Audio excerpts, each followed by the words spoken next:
Hello नमस्कार साथियों, welcome to rally study. दोस्तों एसएससी सीएचएसएल एग्जाम का नेक्स्ट एनालिसिस आपके लिए लेकर आ चुके हैं। आज 3 जुलाई 2024 को हम फर्स्ट शिफ्ट का एनालिसिस कवर करेंगे। इससे पहले गाइस हम आपको पिछले 2 दिनों का पूरा एनालिसिस कवर करवा चुके हैं। तो अगर आपने प्लेलिस्ट को चेकआउट नहीं किया है तो डिस्क्रिप्शन में लिंक मिलेगी प्लेलिस्ट, यहाँ पर भी आपको मिल जाएगी आई बटन पर, जरूर से जाकर आप चेकआउट कर लीजिएगा। और गाइस इस वीडियो की पीडीएफ के लिए आप टेलीग्राम से कनेक्ट हो सकते हैं, क्योंकि इससे पहले की जितनी भी पीडीएफ है 1 और 2 तारीख की होल शिफ्ट की हमने टेलीग्राम पर डाल दी है, तो जाकर आप चेकआउट कर लीजिएगा। साथ ही एप्लीकेशन को भी डाउनलोड कर लीजिएगा। और गाइज आपका आने वाले दिनों में एग्जाम है, तो आप हमें नंबर पर अपने क्वेश्चन जरूर से सेंड करें, ताकि हम आपको सबसे सटीक एनालिसिस दे सकें और 100% ऑथेंटिक क्वेश्चन आपको बता सकें। क्लियर है? देखिए आज हमें जो क्वेश्चंस भेजे हैं ये बलराम कुर्मी जी जो कि मिर्जापुर से हैं, सुनीता मालवी जी जो कि लखनऊ से हैं, और पवन सूर्यवंशी जी जो कि भोपाल से। इन सभी ने काफ़ी अच्छे तरीके से क्वेश्चंस बताए, यहाँ तक कि इन्होंने एग्जैक्ट जो क्वेश्चंस आपके एग्जाम में पूछे गए वो बताने में हमारी हेल्प की है। क्लियर है? तो गाइज स्टार्ट करते हैं इस वीडियो को, बट उससे पहले आप सभी से रिक्वेस्ट है कि वीडियो को लाइक और चैनल को सब्सक्राइब जरूर से कर लीजिएगा। जीके जीएस करंट अफेयर से स्टार्ट करते हैं। पहला जो क्वेश्चन है ये हमारी स्क्रीन पर आ चुका है। क्वेश्चन नंबर फर्स्ट रहेगा आज का, प्रथम पंचवर्षीय योजना किस मॉडल पर आधारित है? ये क्वेश्चन आपसे बेसिकली आज की पहली शिफ्ट में पूछा गया है। पहली पंचवर्षीय जो योजना थी ये विकास के हेरोड डोमर मॉडल पर आधारित थी। भारत की प्रथम पंचवर्षीय जो योजना थी ये हेरोड डोमर मॉडल पर आधारित थी। और भारत की पहली पंचवर्षीय योजना की बात करें तो यह जवाहरलाल नेहरू के नेतृत्व में 1951 यानी कि 1951 से 1956 1956 की अवधि के लिए शुरू की गई थी।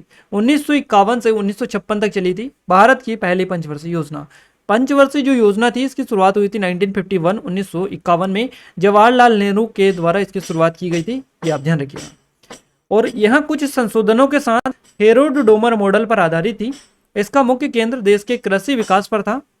और ये जो योजना थी ये सफल रही। इसने 3.6% की वृद्धि दर 2.1% के लक्ष्य से अधिक हासिल की। और इस योजना के अंत में देश में 5 IIT स्थापित किए गए थे, ये भी आपको याद रखना है। देश में 5 जो IIT स्थापित किए गए थे किस योजना के अंत में आए थे? तो ये आप इसी योजना के अंत में आए थे, पहली पंचवर्षीय योजना।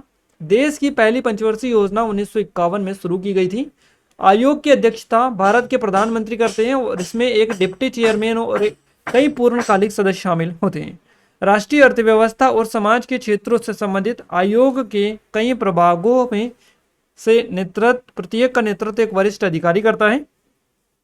और प्रभागों में शिक्षा, स्वास्थ्य, बुनियादी ढांचा, विज्ञान, वित्तीय संसाधन, उद्योग, सामाजिक कल्याण, ग्रामीण विकास और जल संसाधन शामिल है। अगला क्वेश्चन है, यक्षगान किस भारतीय राज्य का लोक नृत्य है? तो कर्नाटक आपका करेक्ट आंसर हो जाएगा। यक्षगान कर्नाटक का लोक नृत्य है, याद रखिएगा। यक्षगान कर्नाटक का एक पारंपरिक रंगमंच है। इसका शाब्दिक अर्थ होता है यक्ष का गीत, यानी कि यक्षगान। ये कर्नाटक के उडुपी जिले में विकसित हुआ है और इसकी जो उत्पत्ति है 10वीं से 16वीं शताब्दी के बीच मानी जाती है। यह एक मंदिर कला रूप है जिसमें पौराणिक कहानियों, रामायण, महाभारत, भागवत और अन्य हिंदू महाकाव्य जो है इनको दर्शाया गया है। ये वैष्णव भक्ति आंदोलन से काफी प्रभावित है और बड़े पैमाने पर शिरोवस्त्र यानी कि हेड गियर, विस्तृत चेहरे का मेकअप और जीवंत वेशभूषा और गहनों के साथ किया जाता है। आमतौर पर कन्नड़ में यह गाया जाता है और मलयालम के साथ साथ तुलु में भी ये गाया जाता है। अगला क्वेश्चन है, कुचिपुड़ी में कौन से राज्य, देखिए यहाँ पर क्वेश्चन बनाए कि कुचिपुड़ी कौन से राज्य का नृत्य है? तो ये आपका आंध्र प्रदेश का है कुचिपुड़ी। कुचिपुड़ी आंध्र प्रदेश का प्रसिद्ध नृत्य है। कुचिपुड़ी आंध्र प्रदेश का एक शास्त्रीय नृत्य है। कुशेलवास नर्तकियों के एक समूह को संदर्भित करता है जो प्रदर्शन करने के लिए गांव की यात्रा करते हैं। कुचिपुड़ी आंध्र प्रदेश के कुशलापुरी गांव से निकला है और विजयनगर और गोलकोंडा शासकों ने नृत्य कला का संरक्षण किया।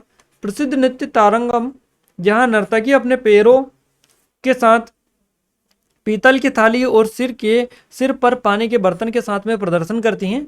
धर्मनिरपेक्ष विषयों पर भागवत पुराण की कहानियां, लास्य यानी कि लस्य नरम तत्व और तांडव कठोर तत्व कुचिपुड़ी नृत्य में महत्वपूर्ण माने जाते हैं।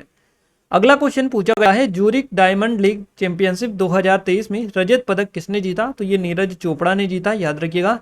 अमेरिका के यूजीन में चल रहे डायमंड लीग में फाइनल में नीरज चोपड़ा ने 83.80 मीटर के सर्वश्रेष्ठ प्रयास के साथ में रजत जो पदक है ये अपने नाम किया है।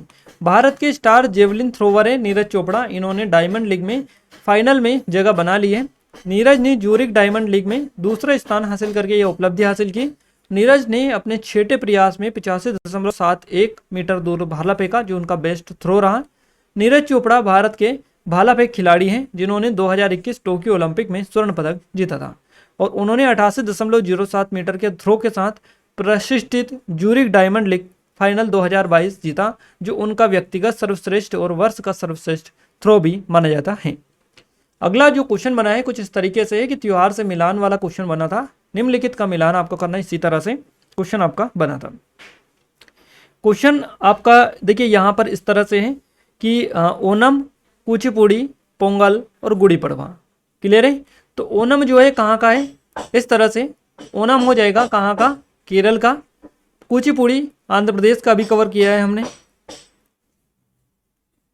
इस तरह से।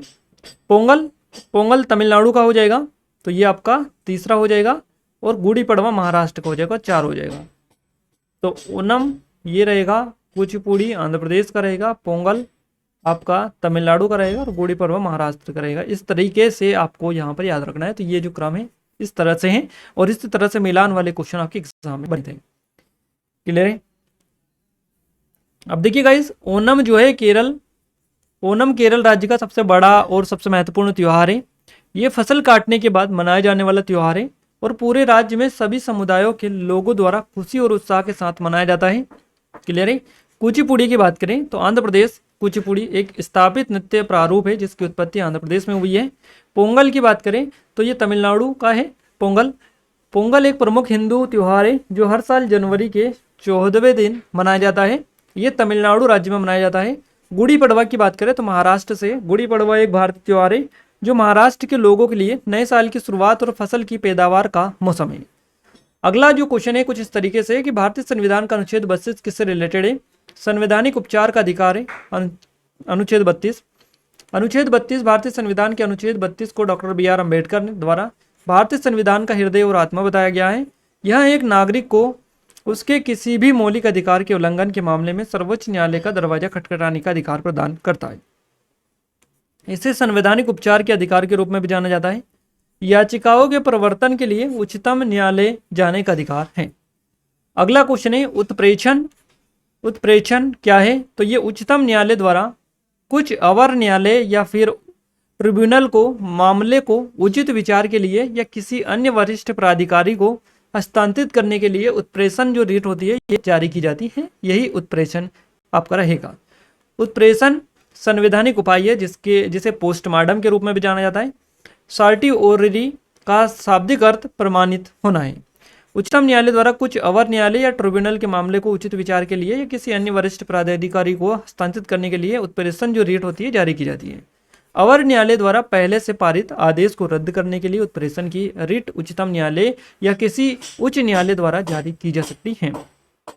दूसरे शब्दों में जबकि निषेधाज्ञा पहले चरण में उपलब्ध है और उत्प्रेषण बाद के चरण में इसी तरह के आधार पर उपलब्ध है। तो याद रखिएगा ये कुछ इस तरीके से है। अगला क्वेश्चन है 42वें संशोधन द्वारा भारत के संविधान में कितने मौलिक कर्तव्य जोड़े गए?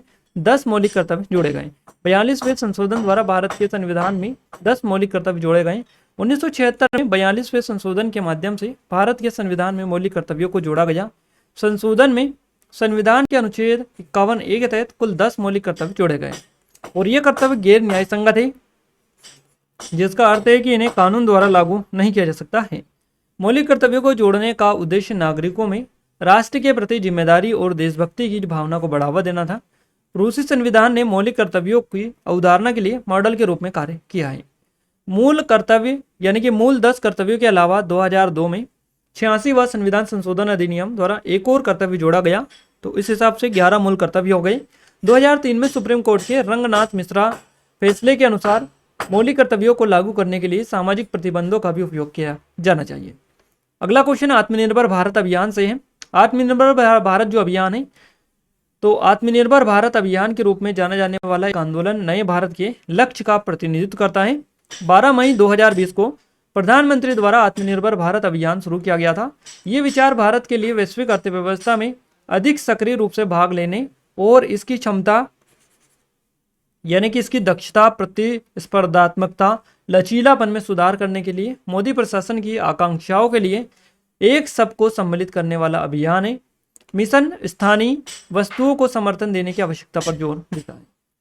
अगला क्वेश्चन है सिजदा प्रथा कहाँ से ली गई। इस तरह से है क्वेश्चन, इस तरह से भी आपका पहले भी बन चुका है। वहां दिल्ली का सुल्तान था जिसने दरबार में सिजदा और पेबोस की जो प्रथा थी शुरू की थी। कौन था? गयासुद्दीन बलबन था, ध्यान रखिएगा, यहीं से आई थी ये प्रथा। गयासुद्दीन बलबन दिल्ली सल्तनत का शासक था जिसने 1266 में और 1266 से 87 तक शासन किया था। वह अपनी सख्त नीतियों और सत्तावादी शासन के लिए प्रसिद्ध था, जिससे उसे राज्य में स्थिरता बनाए रखने में सहायता मिली। बलबन ने शाही दरबार में सिजदा और पेबोस की प्रथा शुरू की थी। सिजदा सम्मान के संकेत के रूप में अपने माथे से जमीन को छूने की क्रिया थी, जबकि पेबोस जो था ये राजा के पैरों को चूमने की क्रिया थी। अब इन प्रथाओं का उद्देश्य शासक के शासन करने के देवी अधिकार के विचार को सुदृढ़ करना और अपनी प्रजा पर राजा की श्रेष्ठता पर जोर देना था। बलबन के शासनकाल को कई अन्य महत्वपूर्ण विकासों द्वारा चिन्हित किया गया था, जैसे एक मजबूत केंद्रीय प्रशासन की स्थापना की, एक स्थायी सेना का निर्माण और साथ साथ कई स्मारकीय संरचनाओं का निर्माण भी इन्होंने करवाया था। अगला क्वेश्चन है 2011 की जनगणना के मुताबिक भारत का सबसे कम जनसंख्या वाला राज्य कौन सा है। सही जवाब सिक्किम हो जाएगा। 2011 की जनगणना के अनुसार सिक्किम भारत का सबसे कम जनसंख्या वाला राज्य है। देश का सबसे कम जनसंख्या वाला राज्य 6,71,000 की जनसंख्या वाला सिक्किम है। क्लियर है। जनगणना 2011 के अनुसार CM चंद्रमौली 2011 की भारतीय जनगणना के लिए भारत के रजिस्टर जनरल और जनगणना आयुक्त थे। उत्तर प्रदेश सर्वाधिक जनसंख्या वाला राज्य आपको पता ही है। महाराष्ट्र भारत का दूसरा सबसे अधिक जनसंख्या वाला राज्य है। देश में लिंगानुपात प्रति 1000 पुरुषों पर 943 महिलाओं का था। अगला क्वेश्चन है साक्षरता दर का मानक क्या है। तो किसी क्षेत्र की आबादी का वह प्रतिशत जो किसी खास समय में 7 साल या उससे ज्यादा उम्र का हो और समझ के साथ पढ़ लिख सके, साक्षरता दर का मानक है। साक्षरता दर किसी क्षेत्र की आबादी तक का वह प्रतिशत है जो किसी खास समय में 7 साल या उससे ज्यादा उम्र का हो, समझ के साथ पढ़ लिख सके, साक्षर कहलाता है। साक्षरता दर की गणना करने के लिए साक्षर लोगों की संख्या को किसी देश के क्षेत्र समूह आयु है ना, तो आयु समूह या जनसंख्यिकी की कुल आबादी से भाग दिया जाता है और फिर उस संख्या को 100 से गुना करके उस समूह में साक्षर लोगों का प्रतिशत निकाला जाता है।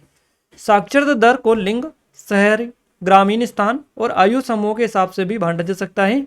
आयु समूह ये हो सकता है 15 साल और उससे ज़्यादा, 15 से 24 साल, 15 से 64 साल, 25 से 64 साल, 65 साल से 65 साल और उससे ज़्यादा।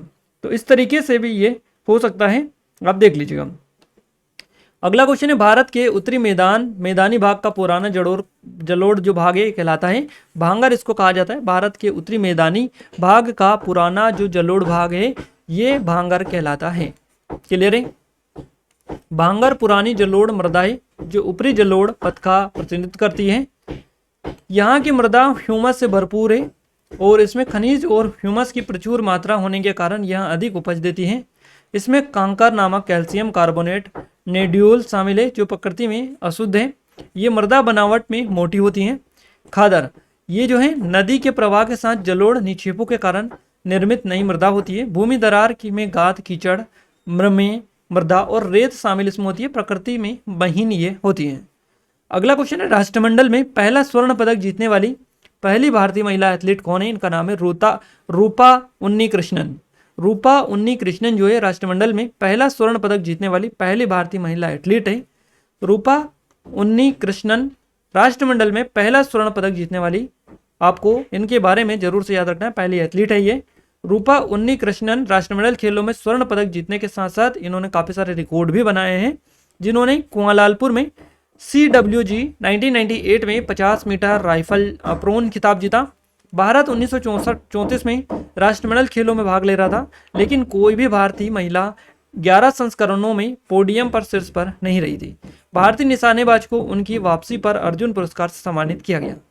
अगला क्वेश्चन है कश्मीर में विवाह समारोह में किया जाने वाला एक विशिष्ट नृत्य कौन सा है। बच्चा नगमा ये नृत्य है। बच्चा नगमा कश्मीर में विवाह समारोह में किया जाने वाला एक विशिष्ट प्रकार का नृत्य है। ये जो नृत्य है यह नृत्य शैली बड़ी संख्या में लोगों को आकर्षित करती है। इसे कथक वेशभूषा पहने हुए पुरुषों द्वारा किया जाता है और एक समूह में 6 सदस्य इस नृत्य को करते हैं।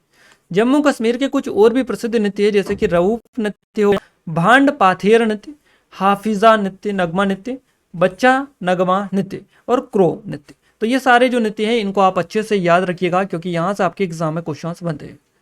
अगला क्वेश्चन है हमारा डीएनए के संबंध में।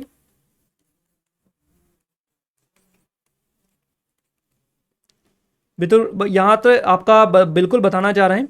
तो डीएनए के संबंध में निम्नलिखित में से कौन सा कथन गलत है? इस तरह से, तो डीएनए में पाए जाने वाले क्षार केवल 3 किस्मों में आते हैं, एडेनिन, साइटोसिन और गुआनिन। डीएनए इसका मतलब डीऑक्सोराइबोन्यूक्लिक एसिड होता है या डीऑक्सीराइबोन्यूक्लिक अम्ल। नाइट्रोजन आधार 4 प्रकार के होते हैं, यानी कि एडेनिन, थाइमिन, गुआनिन और साइटोसिन। याद रखिएगा, डीएनए वह अणु है जो सभी जीवित कोशिकाओं में वंशानुगत सामग्री है, क्योंकि इसमें आनुवांशिक कोड होता है जो किसी जीव के बढ़ने, विकसित होने, जीवित रहने, प्रजनन के लिए आवश्यक निर्देश होते हैं।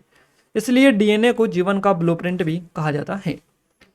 तो गाइज यहाँ पर जो जीके के क्वेश्चन है हमने आपको पूरे के पूरे कवर करवा दिए, जितने हमें मिले सारे के सारे हमने आपको बता दिए हैं, एग्जैक्ट क्वेश्चन बताए हैं। अगर आपका आगे आने वाले दिनों में एग्जाम है तो जो नंबर स्टार्टिंग में दिए उन पर जरूर से क्वेश्चन सेंड करिएगा। इंग्लिश की बात करते हैं अब हम। इंग्लिश में क्लोज टेस्ट से 5 क्वेश्चन है, आइटम से 1 से 2 क्वेश्चन है, फिलर से 3 क्वेश्चन, सेंटेंस से 3 क्वेश्चन है, नरेशन से क्वेश्चन नहीं बना, एंटोनियम सिनोनियम से 4 से 5 क्वेश्चन है, स्पोर्टिंग एरर से 3 से 4 क्वेश्चन है, स्पेलिंग से 1 से 2 क्वेश्चन है।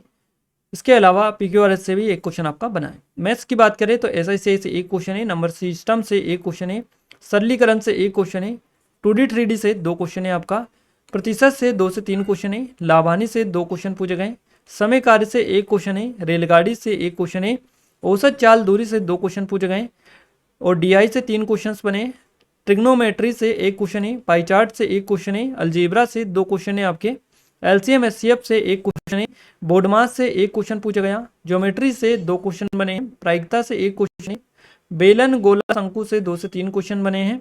इसके अलावा सर्कल से 1 बनाए, आयु से 1 बनाए, अनुपात से 1 बनाए और विभाजित वाला क्वेश्चन, विभाज्यता के जो नियम है इससे क्वेश्चन बनाए। एक 99 का विभाज्यता का नियम आपको दे रखा था, इस तरीके से पूछा गया है। इलेक्शन वाला क्वेश्चन भी 2 आपसे पूछे गए।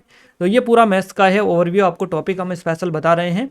रीजनिंग में कोडिंग डिकोडिंग से 3 क्वेश्चन पूछे गए, एनालॉजी से 2 क्वेश्चन बने, सिमिलर सेट से 2 क्वेश्चन, नंबर सीरीज से 2 क्वेश्चन, ब्लड रिलेशन से 1 है, रिपीटेड सीरीज से 1 क्वेश्चन है, अल्फाबेट सीरीज से 1 क्वेश्चन है, 5 से 2 क्वेश्चन है, दिशा निर्देशन से 1 क्वेश्चन है, मैथमेटिकल ऑपरेशन से 3 क्वेश्चन है, सिलोज्म से 1 क्वेश्चन है आपका, क्लासिफिकेशन से 1 क्वेश्चन है, कैलेंडर से 2 क्वेश्चन है, मिसिंग नंबर से 1 क्वेश्चन है, मिरर इमेज से 2 क्वेश्चन पूछे गए।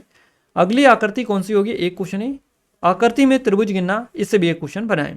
यानी कि कुल मिलाकर चारों सब्जेक्ट का आपको पता चल चुका है, आइडिया लग चुका है कि आपका जो पैटर्न है किस तरफ जा रहा है, आपका पैटर्न चेंज हुआ है नहीं हुआ है, A to Z सारी चीज़ें आपको क्लियर हो चुकी हैं। क्लियर है? तो इस वीडियो को लाइक नहीं किया तो लाइक कर दीजिए, शेयर कर दीजिए अपने दोस्तों के साथ, चैनल को सब्सक्राइब भी कर लीजिए। इस वीडियो की पीडीएफ आपको टेलीग्राम पर मिलेगी, टेलीग्राम के लिंक डिस्क्रिप्शन में जाकर ज्वाइन कर लीजिएगा। क्लियर है गाइस? तो मिलते हैं हमारे नेक्स्ट शिफ्ट के एनालिसिस के साथ, तब तक ले जय हिंद, वंदे मातरम।